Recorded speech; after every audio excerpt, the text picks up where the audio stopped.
Today's video is sponsored by Forever Pick, exotic wood guitar picks. Handmade one at a time in Chicago, Illinois, you can choose from a selection of exotic woods that will actually improve your guitar's tone. Take advantage of an exclusive 25% off coupon when you buy the full 6-pack at the link in the description. And remember, when you support my sponsors, you support this channel, and I sure appreciate it.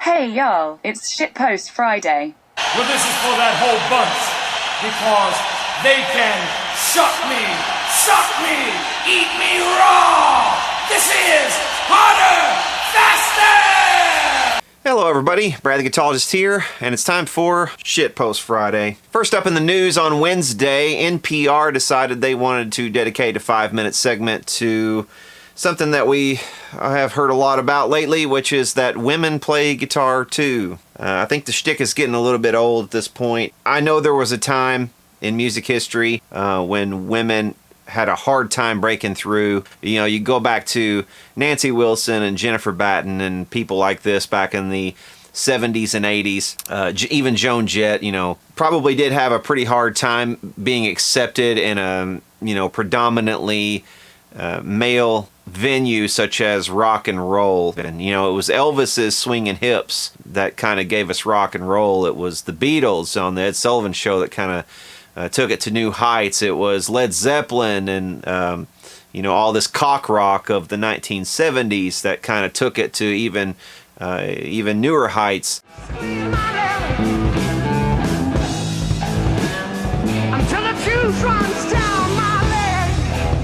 But, you know, it always seemed to have a lot to do with male sexuality and, you know, where males saw themselves in the scheme of society. And a lot of that was expressed through rock and roll.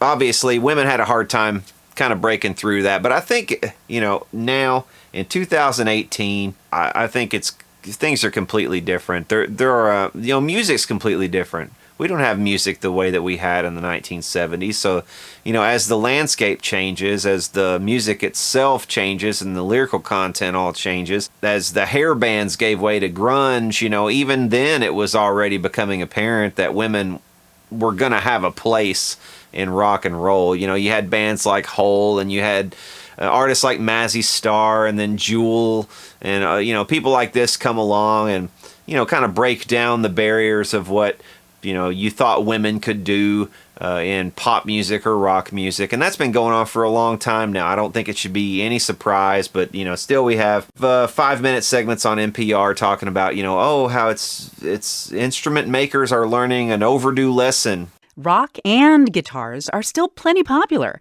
and some guitar makers are starting to recognize that players come in all shapes, sizes, and genders. You can pretty much infer just from the fact that it's an NPR segment where they're going to come down on this. When Sadie Dupuis started playing guitar in her early teens, she didn't think of herself as a female guitarist. But it wasn't really until I started touring as an adult and seeing how few women were on bills that it started to really matter to me that I was a woman who could play technically challenging parts. And she does, in the band Speedy Ortiz.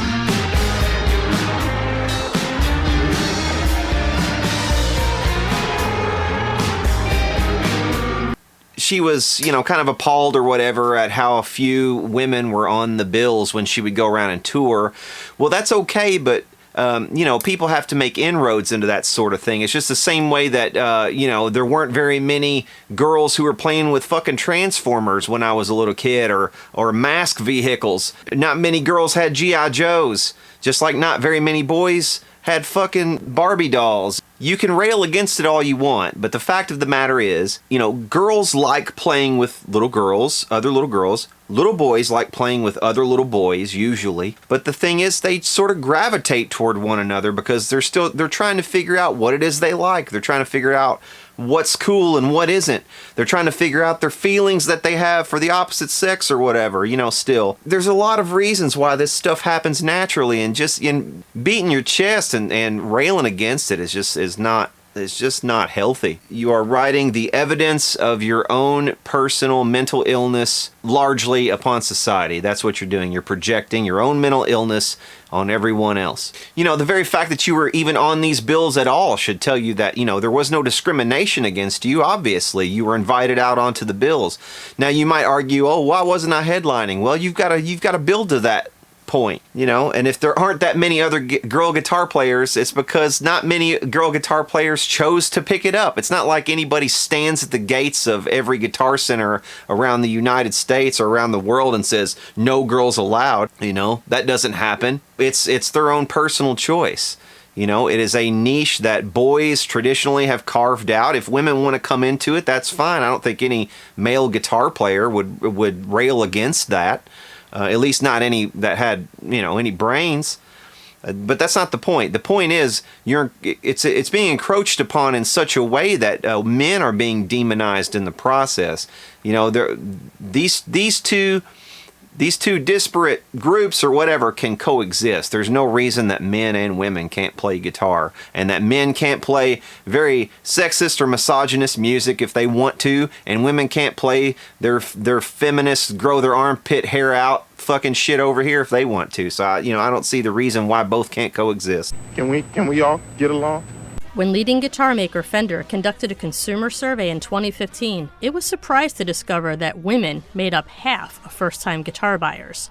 Andy Mooney is Fender's CEO. That was a big surprise to us because I think if you asked most people in the company or in the industry what the gender mix was, they would have said maybe 70-30 or maybe even 80-20 male to female. Why should it surprise you that women make up half of guitar buyers?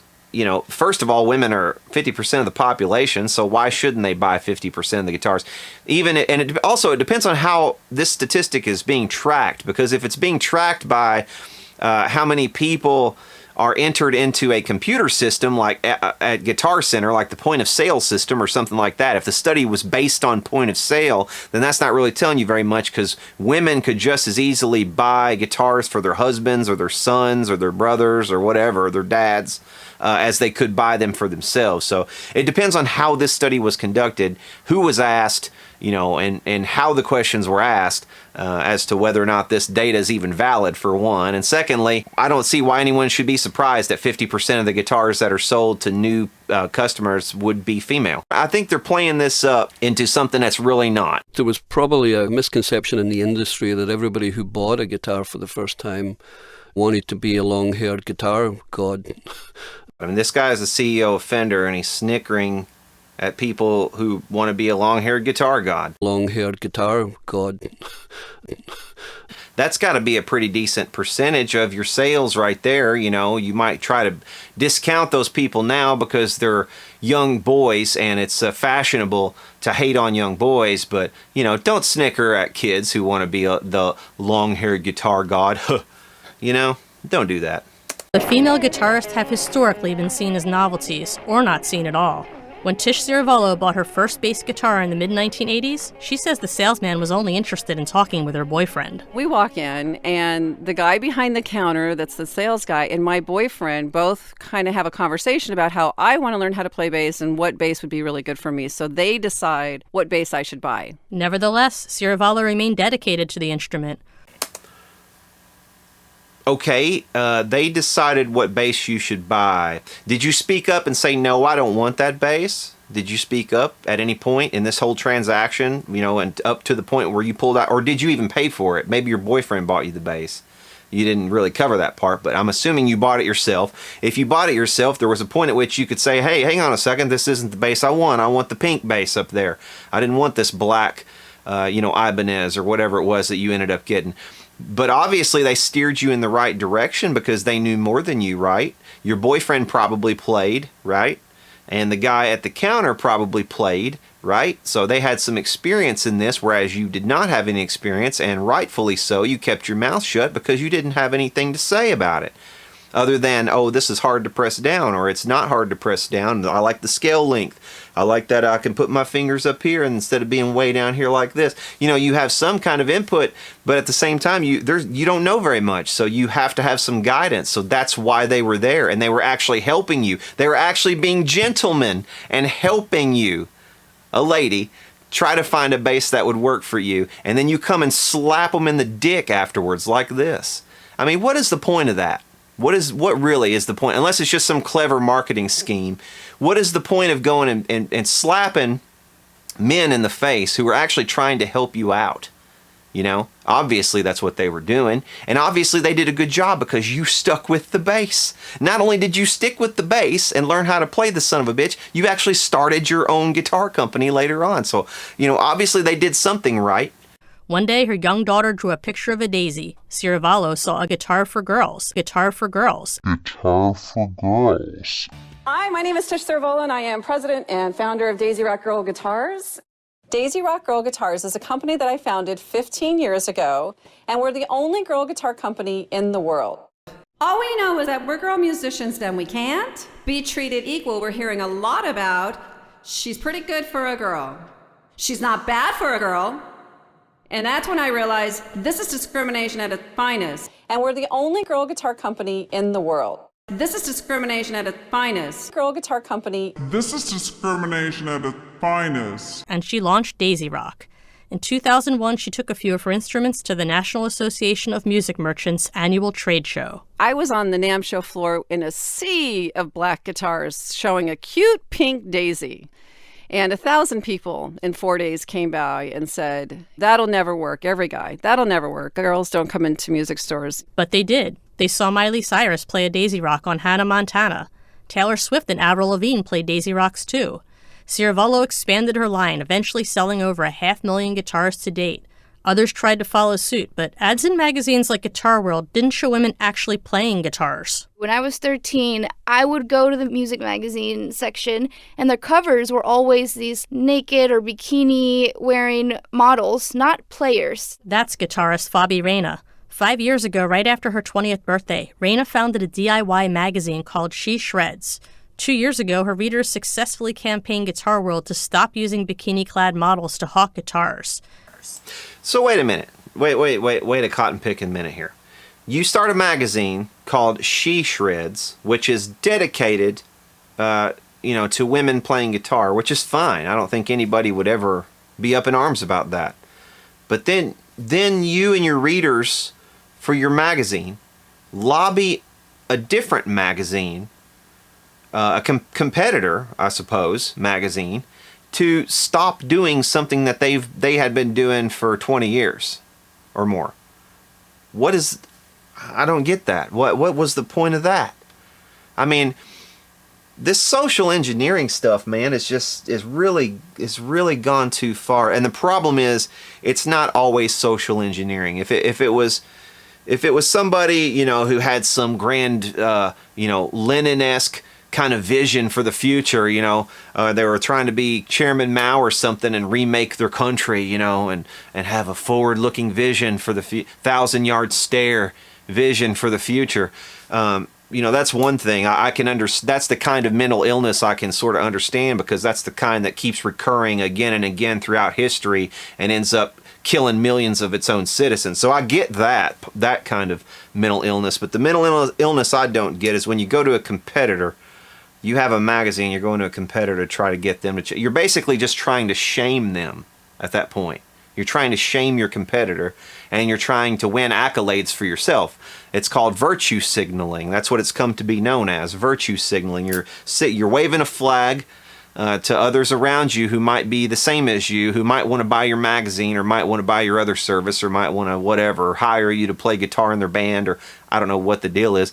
Whatever it is that you need or want, friendship, who knows, whatever it is, you wave your little flag and say, here I am over here, this is what I believe, and anybody who believes like me, you're welcome to come caucus over here with me, and we'll be friends. That's okay, but that's also, you have to understand too, that's kind of also what men were doing when they had their little magazine that had, a chick with a bikini and a cool guitar. That's the same thing. They were huddling together in their little caucus as well, and you kind of went in and just fucking pissed all over that. And that's okay. And that's, that goes back to what I'm saying about young men. There's just no... right now, it is difficult. It is a very difficult time to be a young man. I would not want to go through it. I wouldn't want to go back and be young again. I mean, I would. but but at the same time, I realize how difficult it would be. You would have to be on guard all the time on everything that you did or said. You know, there's everything is so politically correct. There's just no room. There's no wiggle room. Just about everything you could possibly do and that you want to do as a human male, heterosexual male, is either illegal or is frowned upon at this point. So I mean, what is it? What is it we're supposed to do except just fucking just put our heads down and basically and say yes, ma'am, yes, okay, yes, teacher, yes, mom, yes, wife, or and if it's not any of them, it's like some politician, trying to shame us. And I could sit here all day talking about why I think there is a culture war going on, and why it's being perpetrated and all of these things. But we can see just in music. I try to keep this channel music based, so we can see all of this stuff if we just stick to music. I mean, look at the way that Def Leppard, for instance, one of the biggest selling musical acts of all time. I mean, we're not just talking about one genre. We're talking about all time and all genres. They are one of the biggest. They had one of the, if not the top selling album of the 1980s with Hysteria. They've sold, I don't know how many millions of albums worldwide, and they still are not in the Rock and Roll Hall of Fame. The Rock and Roll Hall of Fame is owned by the same people or the same guy that runs Rolling Stone magazine. So is it any wonder, the bands, the acts who, like Rush and Kiss, who they got their start and they got big in the Midwest, the center of the United States. They got big, some of them overseas, they didn't get big in the coastal elite territories of California and New York City. So it's just completely off of the radar of these fucking assholes who own the Rock and Roll Hall of Fame. Why has it taken so long for Def Leppard to be nominated? Well, why did it take so long for Rush to be nominated? Or why did it take so long for Kiss to be nominated? Again, one of the biggest selling acts of all time. Definitely the biggest selling act, I think, of the 1970s. So, I mean, an entire decade. And what do they push? And some of the minor acts that aren't even rock and roll, that are rap, that have gotten into the Rock and Roll Hall of Fame. It's just appalling. I don't mind a few, rap artists, hip-hop artists getting into the Rock and Roll Hall of Fame. That's not the point. The point is, they're not even technically rock and roll, and they get in over some bands who are huge and obviously rock and roll.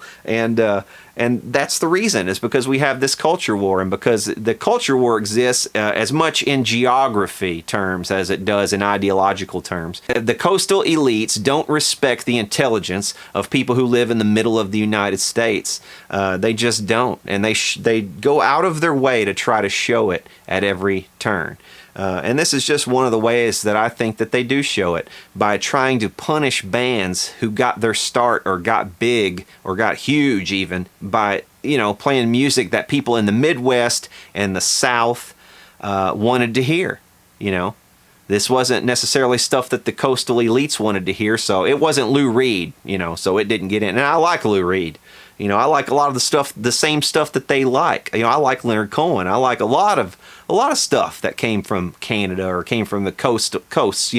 So I have a broader mind than they do when it comes to some of this stuff. But why Iron Maiden is not in the Rock and Roll Hall of Fame?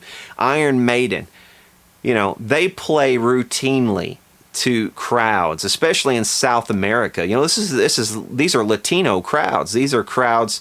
The people who own Rolling Stone and own the Rock and Roll Hall of Fame, they love these people. So why is it they can't love the thing that they love? Any Latin American country, they set records for attendance. So why Iron Maiden is not in there? Why Judas Priest were nominated but not let in the Rock and Roll Hall of Fame? Judas Priest, Iron Maiden, Deep Purple, Motorhead, Jethro Tull.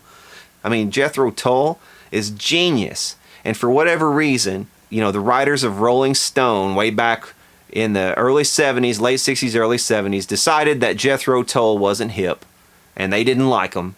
They decided whenever Rush came along that they weren't hip, and they didn't like them.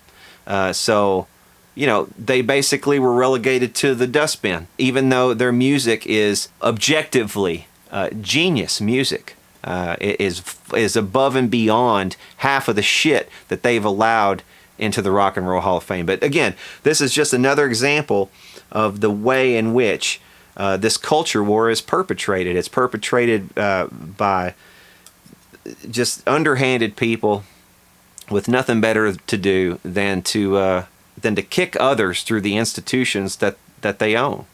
You know, this article also brings up the MC5. You know, the MC5 are not in the Rock and Roll Hall of Fame either. If you're from a Rust Belt city, or you're from the South, or you're from the Midwest, you know, and you're not a minority, the coastal elites are basically going to hate you. They're going to hate you.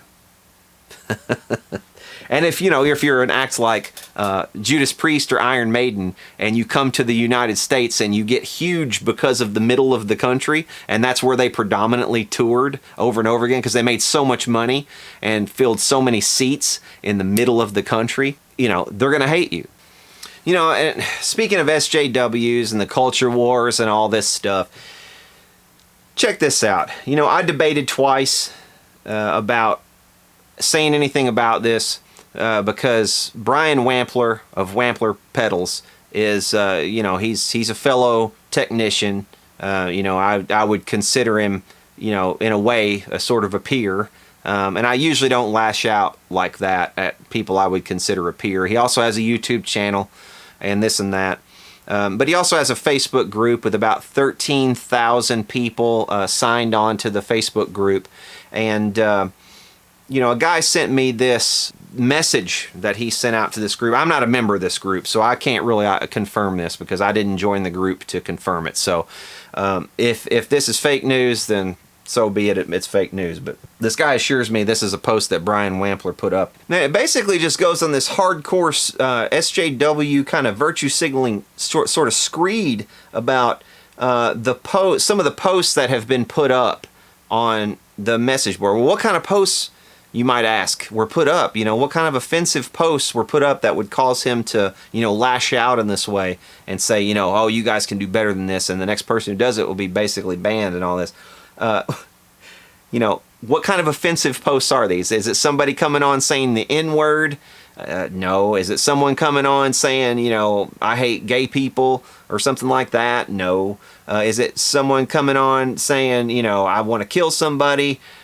Or commit some kind of violence? No, it's nothing like that. Is it somebody coming on tasteless, dead baby jokes or something? No, it's not. None of that stuff. Okay, nothing like that. Here is what Brian Wampler says must stop. Okay, and this is a maker of guitar pedals. He says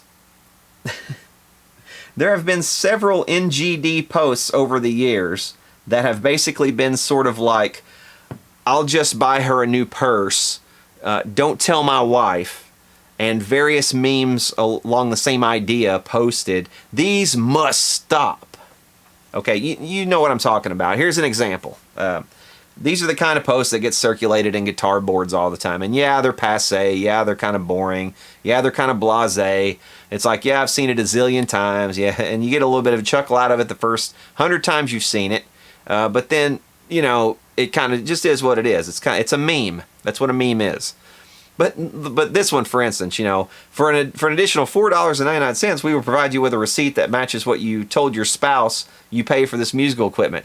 It's one of those things that guitarists are used to joking about. It's like, oh, how am I going to hide this from the wife? Or how am I going to hide this from my spouse?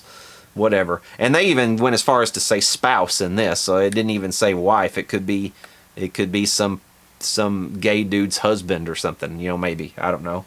They left it wide open, so it's not like they're even narrowing it down, But he this is the sort of thing that he is saying that must be stopped. These jokes are simply not appropriate, he says, much in the same way that joking about someone's race, religion, or sexual preference is entirely inappropriate.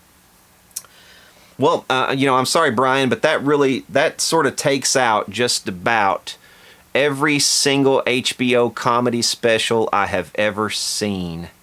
Even almost, this is an innocuous joke. I mean, doesn't even rise to the level of some of that HBO shit some of the shit I've seen like Bill Maher say, for instance, and he's on the left. I mean, it doesn't even rise to the level even close to some of that shit. So what is it you're actually trying to say? What is it you're trying to signal here? My thought is, what you're trying to signal is, I realize that which way the wind is blowing right now, so I'm going to jump on the ship with the biggest sail. That's basically what you're saying to the 13,000 people who signed up to be in this Wampler tone group or whatever this is. But he goes on to say, folks, we need to be better than this. We need to show the respect to our partners and others that find this kind of joke offensive. Well, why? I mean, why? If someone makes a joke in a room full of like-minded, supposedly like-minded people, people who like guitar pedals and kind of get the joke, if you can't joke in that, in that setting about something like that, then what can you joke about? No, that's not a rhetorical question. What can you joke about? Because if I actually go to this group, okay, it's the Wampler Tone group on Facebook. If I actually go to this group and I'll look at the rules for the group, okay, they read, honestly, they read like something that Hitler would have wrote. This is like, okay, this is an all-inclusive group. This is a global group. We accept all persons who share the same interest. Well, okay, what does that mean? We all persons who share the same interest.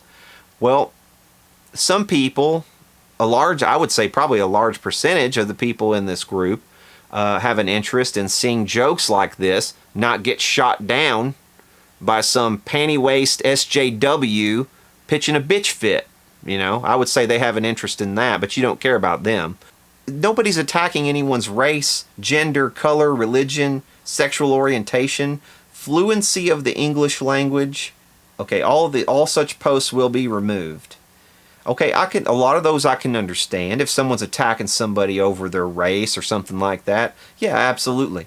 If it's one friend calling another friend a fag, it's like, oh, you fag, something like that. I mean, if he's speaking directly to someone else and someone else overhears it who gets offended, there's room for argument there. But it's your room. If you want to make your rules, you make them the way that you want. I mean, I make my rules where, my comments, you can say whatever the hell you want. As long as you're not being, trying to dox people or something like that, or trying to commit or incite violence in some way or some other unlawful behavior, I'm okay with it. You can say whatever the hell you want because I don't control what you say. The minute you try to control everything, then you become responsible for it. If you say, hey, look, I've got a hands-off approach on my comments and that's just my policy, then you don't have to worry about it. You can wipe your hands of it and you can say, look, hey man, I'm absolved from this. And it's a hell of a lot easier, I think you'll find. But most of the time, people who make rules like this, real huge sets of rules, oh, this is a big community, we need to treat each other, blah, blah, blah. They have a real problem with authority. And they don't have a problem with authority in the way that punk rockers have a problem with authority. They have a problem with authority in that they want it too much. And they want to control everything, and they want to control everybody else. It's people like this who would go out onto the playground at school and try to force everybody to play the game they wanted to play, People like that are just no fucking fun. And I remember people like that from school. And you don't really want to be that person. I'm telling you, that's not a fun person to be. It's not a cool person to be. That's for goddamn sure. And it's probably only going to make people who otherwise would have liked you dislike you. And every time I say something like this, I'm fully aware of the hypocrisy in it because I know that I'm doing the same thing to some of the people who watch my channel. But, sometimes that's just a price you pay. For speaking the truth, sometimes you just got to say, okay, you make your choice. If you want to get gone, then get gone. And this isn't the first time that, Brian has made kind of an ass out of himself. If you'll recall, I think it was during maybe a NAMM interview, he went after Philip McKnight, and he was basically saying that Phil McKnight was uneducated because he opened up a pedal, and he was talking about, he completely took everything Phil said. I watched both videos, and Brian didn't have a leg to stand on as far as his criticism of Phil McKnight, because Phil, all he did was open the pedal up and show the inside of the pedal and said, you know, this thing is kind of marketed as a boutique pedal, but I don't necessarily think I would call this boutique because it's not hand wired in the way that I would think. You know, I think that was the gist of what he was getting at. You know, it's supposed to be boutique or whatever. That's the way it's marketed, but it's not really, because it's PCB that was imported from China or whatever the case was. I don't remember all the details, but then Brian Wampler,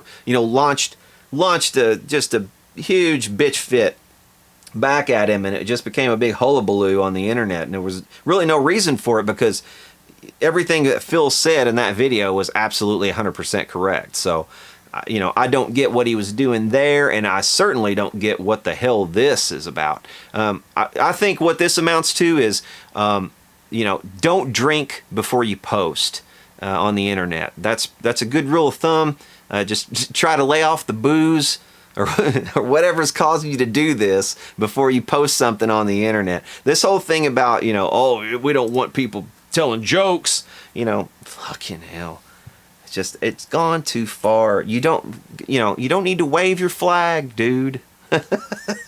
Oh, and before you go thinking I'm being unfair to Brian, I did message him before making this video and gave him the opportunity to comment or to send me a reply. I'm giving you a chance to issue a statement. I'll put it up alongside my commentary. And that offer stands. If you want to post up a video, if you want to send me a video, I will gladly publish it on my channel as well, so you can defend yourself. Okay guys, that's about all we have time for this Shitpost Friday. I hope you guys have enjoyed it. If you have, please hit subscribe down below. Also hit the bell to receive all notifications. Also, if you haven't already done so, go over and check out Uncle Doug's latest video series where he makes this steampunk amplifier. I think you'll really enjoy it. It's probably one of the coolest things I've seen on YouTube in quite a while, and he needs some more views on that stuff, so definitely go check out Uncle Doug's stuff. But anyway, that's again all we have time for, and we'll see y'all later.